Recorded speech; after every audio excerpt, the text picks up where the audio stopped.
बिस्मिल्लाहिर्रहमानिर्रहीम।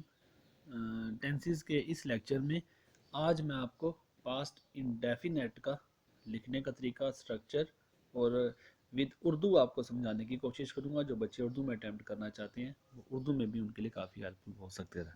ठीक है। अब पास्ट इंडेफिनेट के इस चैप्टर में, जैसे कि आपको बताया, जो पिछले चैप्टर्स के साथ काफ़ी लिंक करता है, हेल्पिंग वर्ब हर टेंस का आपने याद रखना है। पास्ट इंडेफिनेट का हेल्पिंग वर्ब, पास्ट इंडेफिनेट का हेल्पिंग वर्ब डिड यूज़ किया जाएगा। और डिड मैंने लिखा है फॉर ऑल सब्जेक्ट, सब के साथ आप हेल्पिंग वर्ब लिखोगे।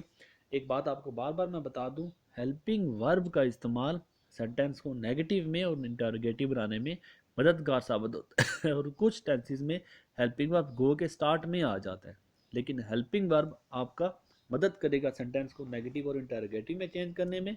आप हेल्पिंग वर्ब के बिना आप ये काम नहीं कर सकते।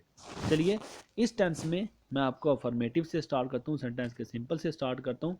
मैंने इसकी पहचान लिखी है। सेंटेंस के लास्ट में या, ये, था, थी, थे वगैरह के जैसे जुमले आ सकते हैं।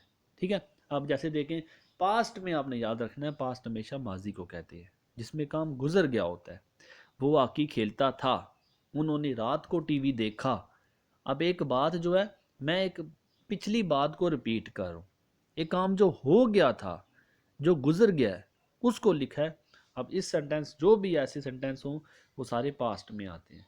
तो इंडेफिनेट की पहचान मैंने आपको लिखी है, या, ये, यथार्थी थे। या आपको सेंटेंस देख के पहचान हो जाएगी, जैसे कि मैंने आपको लेक्चर 1 में बताया कि टेंसेस में प्रेजेंट, पास्ट और फ्यूचर के 3 ही हमारे पास ज़माने होते हैं। और पास्ट हम माजी को कहते हैं, जो माजी हमारा गुजर गया हो। माजी के सेंटेंस को देख के आपने इस सेंटेंस को लिखने का तरीका कैसा है मैं आपको बताऊंगा। क्या, सबसे पहले हमारे पास सब्जेक्ट होगा। सिंपल सेंटेंस है जिसमें सादा जुमले हैं। डिटेल आपको, ज़्यादा आपको लेक्चर की समझ, इस वीडियो की समझ तब भी आएगी अगर आप मेरे लेक्चर को सीक्वेंस के साथ सुनते आ रहे हैं, क्योंकि बहुत सी बातें मैंने पिछले लेक्चर के साथ रिपीट कर चुका हूँ, जो मैं बार बार हर लेक्चर में रिपीट नहीं करता। ठीक है। अब टेंस पास्ट इंडेफिनेट का है, तो इंडेफिनेट को सीखने के लिए हमने इसे, पता है, हमने इसे सिंपल में बनाना है। तो सिंपल के लिए हमारे पास सब्जेक्ट है, सब्जेक्ट के बाद सेकंड फॉर्म और वर्ब है, उसके बाद ऑब्जेक्ट आ जाता है। अच्छा, सब्जेक्ट, सेकंड फॉर्म और वर्ब और ऑब्जेक्ट आ जाएगा। अच्छा, ऑब्जेक्ट है, उसके बाद हमने देखना है, हम सेंटेंस को सीक्वेंस में लिखने का तरीका बताने के बाद सेंटेंस को सीक्वेंस में लिखता हूँ। कैसे? अब ये देखें, अगर मैंने सेंटेंस लिखा है वो आकी खेलता है, मैं इसको पास्ट में लिखना चाह रहा हूँ, वो आकी खेलता है। मैं सब्जेक्ट को ही के साथ, हर सब्जेक्ट की अपनी इंक, हर वर्ब की अपनी इंक और हर ऑब्जेक्ट की अपनी इंक है। सब्जेक्ट ही हो गया, खेलने वाला लड़का है, वो आकी खेलता था, खेलने वाला लड़का है, मैं ही के साथ लिखूंगा। सेकंड फॉर्म ऑफ ऑब्जेक्ट आपने याद रखना है, इसमें second form of object repeat होगा। प्ले से प्लेड है। लेक्चर 1 में आपको मैं बता चुका हूँ कि वर्ब्स की, मेन वर्ब्स की डिफरेंट फॉर्म्स होती हैं। ठीक है। अब इसमें सेकंड फॉर्म यूज़ करेंगे हम पास्ट इंडेफिनेट में, और लास्ट में हमने ऑब्जेक्ट बताना है किस पे काम किया जा रहा है। आसान सा रूल है, कोई मुश्किल नहीं है। क्या, सब्जेक्ट लिखेंगे, सब्जेक्ट के बाद हमने सेकंड फॉर्म यूज़ करनी है, उसके बाद ऑब्जेक्ट, अगर है तो लिखें, ना ले तो ना लिखें। आप सब्जेक्ट के बाद हमने सेकंड फॉर्म वर्ब, उसके बाद ऑब्जेक्ट है। ये सिंपल सा रूल है इसका, पास्ट इंडेफिनेट का। अच्छा, ये हमने इसी तरह एक एग्जांपल के बाद दूसरी एग्जांपल की तरफ चलते हैं। तो उन्होंने रात को टीवी देखा, उन्होंने रात को टीवी देखा, उन्होंने हम दे के साथ, क्योंकि काम करने वाले ज़्यादा है। अब उन्होंने किसी एक की तरफ इशारा नहीं है, वो आकी खेलता था की तरह एक की तरफ इशारा है। वो आकी खेलते थे में ज़्यादा आ जाते हैं। उन्होंने रात को टीवी देखा, उसने रात को टीवी देखा। उसने में हमें पता है कि सिंगल की तरफ इशारा किया जा रहा है, उन्होंने से हम ज़्यादा की तरफ इशारा करते हैं। तो ज़्यादा के लिए हम दे को यूज़ करते हैं। दे सेकंड फॉर्म वर्ब, सीक्वेंस में आपको बताया सेंटेंस स्ट्रक्चर में हमने सब्जेक्ट के बाद सेकंड फॉर्म लगानी है, उसके बाद ऑब्जेक्ट किस पे काम किया जा रहा है, टेलीविज़न पे हमने उसको लिख देना है। कब और एट नाइट हम लास्ट में ऐड कर देंगे। आसान सी बात है, कोई इतनी मुश्किल बात नहीं है। क्या, कि सब्जेक्ट के बाद हमने सेकंड फॉर्म यूज़ करनी है और ऑब्जेक्ट यूज़ करना है। जब भी सेकंड फॉर्म यूज़ होगी, ये पास्ट इंडेफिनेट को इंडिकेट करेगा। ठीक है। अब ये सिंपल है हमारा। नेक्स्ट, नेगेटिव बनाने के लिए हमने, पता है आपको, मैंने आपको बता चुका हूँ, नेगेटिव बनाने के लिए हमने नॉट को लगाना है। अब नेगेटिव तब भी बनेगा जब हमारे पास हेल्पिंग वर्ब मौजूद होगा। हेल्पिंग वर्ब की मौजूदगी के बिना हम सेंटेंस को नेगेटिव नहीं बना सकते। जो स्ट्रक्चर मेरा है, उसी स्ट्रक्चर को मैंने सेंटेंस के अंदर कन्वर्ट किया है। क्या स्ट्रक्चर है? सब्जेक्ट पहले लगाएंगे, अगर ना सेंटेंस में आती है सब्जेक्ट लगाएंगे, उसके बाद हेल्पिंग वर्ब, इस टेंस का जो हेल्पिंग वर्ब होगा उसी को आपने यूज़ करना है। नॉट है, फिर फर्स्ट फॉर्म ऑफ वर्ब है और ऑब्जेक्ट है। याद रखें जब भी हमने डिड का यूज़ करना है उसके साथ हमेशा फर्स्ट वर्ब लगता है, डिड के साथ हमेशा फर्स्ट वर्ब यूज़ की जाती है। चलिए सेंटेंस को फॉलो करते हैं। सब्जेक्ट हमारे पास पहले आ गया, खेलने वाला लड़का एक है, ही हेल्पिंग वर्ब क्योंकि नेगेटिव में चेंज कर रहे हैं, डिड की जरूरत पड़ेगी जो इस टेंस का हेल्पिंग वर्ब है। हर टेंस का अपना हेल्पिंग वर्ब होगा। प्रेजेंट था तो उसका अपना था, पास्ट है तो इसका अपना है, आगे नॉट का नॉट, फिर आगे first form of verb play, first form और वर्ब, फर्स्ट फॉर्म लगानी है, उसके बाद ऑब्जेक्ट हमने ऐड कर देना है। उम्मीद है आपको जो मेरी कोशिश है वो समझ आ रही होगी। हर सब्जेक्ट को, हेल्पिंग वर्ब को मैंने और वर्ब को और ऑब्जेक्ट को मैंने डिफरेंट इंक के साथ यूज़ किया ताकि आपको अच्छी समझ आ सके। उन्होंने रात को टीवी नहीं देखा, नेक्स्ट सब्जेक्ट, फिर उसके बाद हेल्पिंग वर्ब, फिर उसके बाद नॉट, फिर उसके बाद फर्स्ट फॉर्म ऑफ वर्ब, फिर उसके बाद ऑब्जेक्ट आ जाएगा। ठीक है, अब इसी सीक्वेंस जो आपका सीक्वेंस ऊपर लिखा हुआ है, इसी सीक्वेंस को आपने फॉलो करना है। ये जो सीक्वेंस है, अगर सेंटेंस नेगेटिव में चेंज करना है आपको ये फार्मूला आना चाहिए। इसी फार्मूले को देखा देखी आप सेंटेंस को नेगेटिव में चेंज कर सकते हैं। नेक्स्ट हम चलते हैं इंटरोगेटिव सेंटेंस की तरफ। इंटरोगेटिव सेंटेंस का फार्मूला आप देखें। आप सबसे पहले हेल्पिंग वर्ब, जब भी सेंटेंस को आपने सवाल में चेंज करना है हेल्पिंग वर्ब को उठा के शुरू में रख दे आप इसे। ठीक है, हेल्पिंग वर्ब को उठा के आप शुरू में रख दे। हेल्पिंग वर्ब, सब्जेक्ट, फिर उसके बाद फर्स्ट फॉर्म ऑफ वर्ब, फिर उसके बाद ऑब्जेक्ट है। अच्छा देखिए, अब इसी तरह मैंने सवाल किया था, सवाल में क्या क्या लगा दिया, सवाल बना दिया। अब मैंने सवाल के लिए क्वेश्चन मार्क लाजमी होना चाहिए, यहाँ पे सॉरी क्वेश्चन मार्क लाजमी होना चाहिए।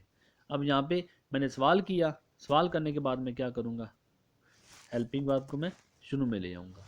हेल्पिंग वर्ब डिड शुरू में आ गया, आगे सब्जेक्ट है, फिर आगे फर्स्ट फॉर्म वर्ब है, फिर उसके बाद ऑब्जेक्ट है। डिड के साथ हमेशा फर्स्ट वर्ब आता है। ठीक है, अब इस तरह मैंने सीक्वेंस लिखे, क्या वो हॉकी खेलता था, डिड हेल्पिंग वर्ब शुरू में है, ही सब्जेक्ट है, प्ले फर्स्ट वर्ब है, और उसके बाद मैंने हॉकी को ऐड कर दिया।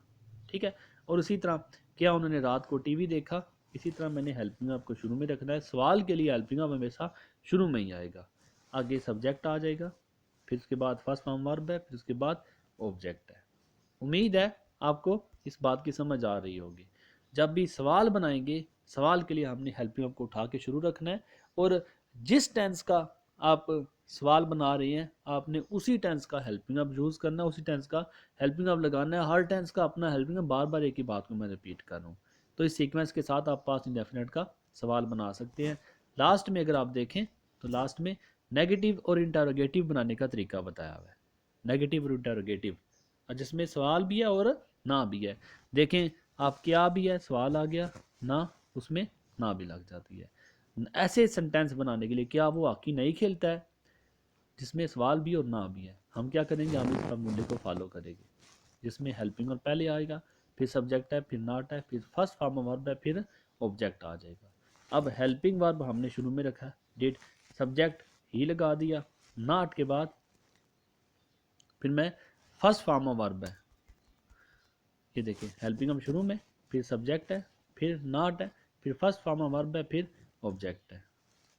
यहाँ पे ये ऑब्जेक्ट आ जाता है। उम्मीद है आपको मेरी बातों की समझ आ रही होगी। ठीक है, क्या उन्होंने रात को टीवी नहीं देखा, इसी लिए अब देखें, क्या उन्होंने रात को टीवी नहीं देखा, इन सारे सेंटेंसेस की वर्ड्स को लिखने के बाद मैं क्या इसके साथ सीक्वेंस लिखूंगा, हेल्पिंग वर्ब को मैं पहले रख दूंगा। हेल्पिंग वर्ब क्यों लगा रहा हूँ, क्योंकि मैंने इसको सवाल में चेंज करना है। जब भी सवाल में चेंज करें हेल्पिंग वर्ब को उठा के आप शुरू में रख दें, उसके बाद सब्जेक्ट जो भी आपका काम करने वाला है, फिर नॉट लगाएं, फिर उसके बाद फर्स्ट फॉर्म लगाएं, फिर उसके बाद जो बाकी बातें रह जाती हैं आप उसको लास्ट में ऐड कर दें। उम्मीद है आपको मेरी बातों की समझ आ रही होगी। अच्छा, इसी तरह कुछ सेंटेंसेस मैंने देखे हैं जो मेरे माइंड में आया तो मैंने कहा स्टूडेंट्स के साथ ज़रूर शेयर करूं। कुछ सेंटेंस जिसमें आप सवाल कुछ इस तरह किया जाता है, क्या, कब, कैसे, क्यों, इस तरह के सेंटेंसेस भी मैंने अक्सर देखे हैं, तो इसलिए मैंने लास्ट में उसको भी ऐड कर दिया। एक आध सेंटेंस भी मैंने ऐड किया ताकि आपको थोड़ी सी हेल्प मिल सके। तुमने उसे क्यों मारा, ज़रूरी नहीं कि आगे साथ ही सेंटेंस आपके बनेंगे, तुमने इसे क्यों मारा।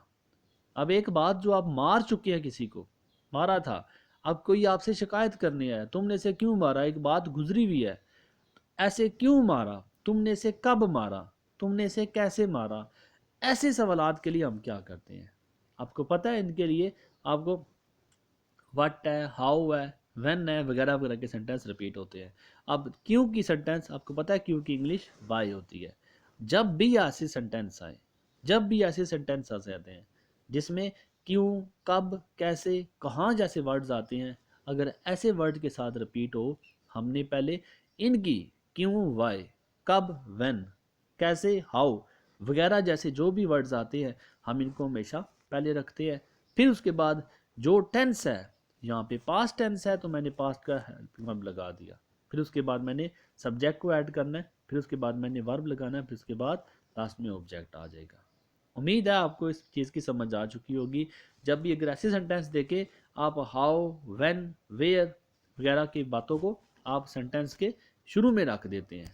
सेंटेंस को शुरू में रखने के बाद आप फिर उसी तरह जिस तरह आपका सीक्वेंस बनता था, उस टेंस का हेल्पिंग वर्ब, फिर वैसे देखिए हेल्पिंग वर्ब, फिर उसके बाद सब्जेक्ट है, फिर उसके बाद आप उसका फर्स्ट वर्ब, फिर उसके बाद ऑब्जेक्ट है। ठीक है, अगर नाट लगती है तो आप इसी सीक्वेंस के साथ आप नाट, जैसे देखो तुमने इसे क्यों नहीं मारा, अब तुमने इसे क्यों नहीं मारा, क्यों सवाल भी आ जाता है, नहीं ना भी आ जाती है। आप इसी सीक्वेंस को फॉलो करो, इसी को फॉलो करो, लेकिन क्यों, कब, कैसे, कहाँ की इंग्लिश आपने क्या करना है, यहाँ पे फर्स्ट पे लगा दोगे। बाकी आप इसी सीक्वेंस को फॉलो करो। उम्मीद है आपको एक नई समझ आई होगी सेंटेंस को, स्ट्रक्चर को लिखने में। अगर आप सेंटेंस उर्दू में लिखना चाहते हैं, इंग्लिश में लिखना चाहते हैं, कन्वर्ट करना चाहते हैं, आपके लिए ये टेंस काफ़ी हेल्पफुल हो सकता है। और नीचे मैंने लास्ट में आपकी प्रैक्टिस के लिए कुछ मैंने नीचे एग्जांपल्स दी है, ताकि आप लोग इसे प्रैक्टिस करके खुद से सेंटेंसेस को अच्छा कर सकें। जैसे अहमद ने इम्तिहान में कामयाबी हासिल की, अहमद ने इम्तिहान में कामयाबी हासिल की, क्या मैच जीते थे, आपने कब खाना खाया था, वगैरह वगैरह सेंटेंसेस को आपने इसी टेंस के हैं, आप इसको अगर खुद से कन्वर्ट करें, आप देखें अहमद ने इम्तिहान में कामयाबी हासिल की। अब जैसे सेंटेंस सिंपल है, नेगेटिव है, इंटेरोगेटिव है या नेगेटिव इंटेरोगेटिव है, जो सेंटेंस है आप उसके मुताबिक आप उसको ट्रांसलेट करें। जैसे हमने इम्तिहान में कमाई हासिल की, आपको पता है इसमें नाट नहीं लगा हुआ, इसमें सवाल नहीं किया गया, इसमें सवाल और ना नहीं की गई, सेंटेंस सिंपल में से आ जाता है। आप इसे सिंपल के फार्मूले के मुताबिक लिखें, क्या हम मैच जीते थे, क्या हमें, आपको पता है हमने सवाल किया हुआ है। अब सवाल के मुताबिक क्या सवाल और ना दोनों है, नहीं, इसमें सिर्फ सवाल है, आप इसे इंटरोगेटिव के मुताबिक सॉल्व करें। आपने कब खाना खाया था, आपने कब खाया था, अब कब की बात है, लास्ट में मैंने आपको बताया, जब भी कब, क्यों, कैसे, कहाँ की बात आए, आप इस सेंटेंस के फार्मूले के शुरू में रख दें, बाकी इसी फार्मूले को आप फॉलो करें। ठीक है, उम्मीद है आपके लिए ये वीडियो काफ़ी हेल्पफुल साबित होगी। मुझे इजाज़त दें, अल्लाह हाफिज़।